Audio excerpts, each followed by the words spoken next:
মোহাম্মদ সিদ্দিকুর রহমান সিদ্দিক বিশ্বাস, পিতা মোহাম্মদ চাঁদ আলী বিশ্বাস, মাতা মোসাম্মদ মজিদা খাতুন। শিক্ষাজীবন ছিল সুজানগর সরকারি পাইলট উচ্চ বিদ্যালয়।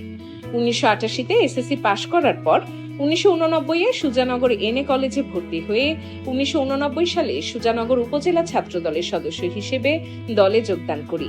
1990-এ স্বৈরাচার এরশাদ বিরোধী আন্দোলনে সক্রিয় ভূমিকা পালন করি এবং ছাত্র ঐক্য যুগ্ম আহ্বায়ক হিসেবে এর বিরুদ্ধে আন্দোলন করি এবং 1990-এর 8 ডিসেম্বর আমি কারাবরণ করি।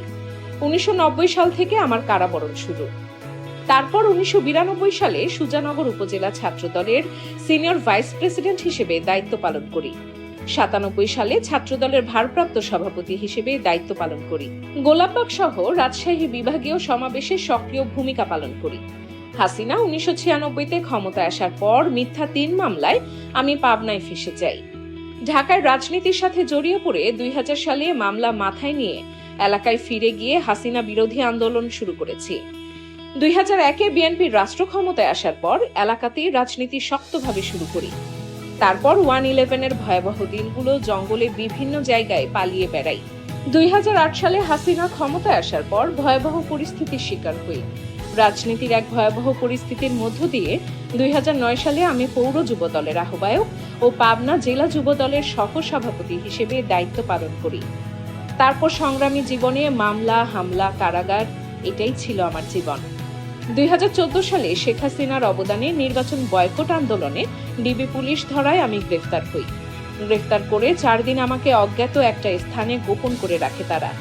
4 দিন পর আমাকে কোর্টে চালান করে দেয়। তারপর দীর্ঘদিন কারাগার হয় আমার জীবন। কারাগার থেকে বের হয়ে আবার রাজনীতির রাজপথে সক্রিয় ভূমিকা রাখি। 2015 সালে আমাকে আওয়ামী পুলিশ, ছাত্রলীগ, যুবলীগের কালো পতাকা মিছিল থেকে ধরে নিয়ে গিয়ে আমাকে শরীরের বিভিন্ন জায়গায় কুপিয়ে মারাত্মকভাবে জখম করে। আমার গায়ে এখনো 53টা সেলাইয়ের দাগ রয়েছে। তারপর বিভিন্ন বিভাগীয় প্রোগ্রামে অবস্থান, ধর্মঘট সহ 28 অক্টোবর গোলাপবাগ সমস্ত প্রোগ্রামে সক্রিয় ভূমিকা রাখি। বেগম খালেদা জিয়ার আন্দোলনের সময় সবসময় রাজপথে থেকেছি। 28 অক্টোবরের পর থেকে পার্টি অফিসে প্রতি মুহূর্তে রিজভির দপ্তরে এবং মামলা হামলার তথ্য প্রদানকারী হিসেবে কাজ করি। তখন সদস্য নবায়ন কমিটিতে আমাকে সদস্য করে দেয় এবং পাবনা জেলার দায়িত্ব দেন।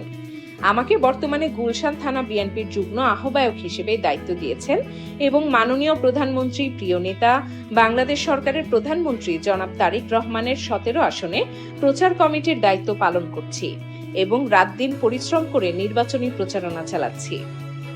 News desk, Dhaka edition 24।